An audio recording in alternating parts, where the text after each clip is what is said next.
Before you begin to develop and actively use your abilities, there are some standards we must go over. Number 1, keep learning. Never stop trying to refine your ability. Practice, practice, practice. Most people don't realize that I still take time to develop my abilities. I have a ton of experience, but I don't know everything, and it is crucial to never believe you're done learning when dealing with psychic abilities. I am open and receptive to expanding my knowledge however I can. Number 2, keep your ego in check. Attempting to impress or gain attention will inhibit your ability. This one took me 15 years to figure out and is one that I struggled with the most. When I saw professional psychics and mediums on television, I was blown away. It made me want to be just like them. I spent years blocking myself because I tried to control the process and be perceived a certain way. We all deserve validation, but doing this to get attention will make the ego louder and the subtle psychic sense even smaller. Number 3, objectivity of the situation or person's life is necessary to sense accurately. We will spend more time on this later, as this is very important in understanding what you can and cannot do. Number 4, steer clear of absolutes and yes or no questions. Focus on descriptives and sensed information. Many psychics run into problems with their sensing because they place so much pressure on their own responses.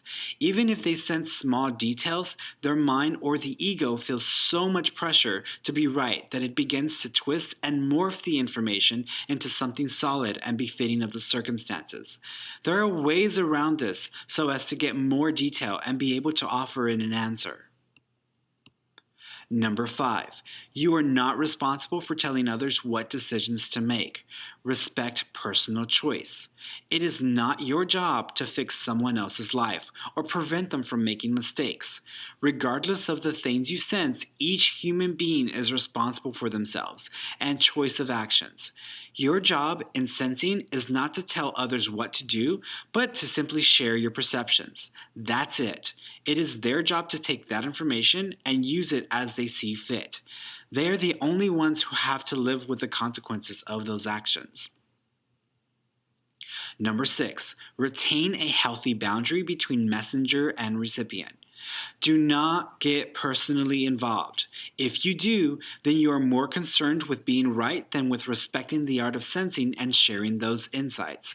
This can also create a system of dependency between you and another. This can blur the lines with your relationship and may also make it possible for others to use you at their own disposal. Number 7, make peace with being wrong. It will happen regularly. You are going to be wrong plenty of times. Despite the fact that you may receive very clear impressions during your sensing, your interpretation of that information can and will be wrong plenty of times.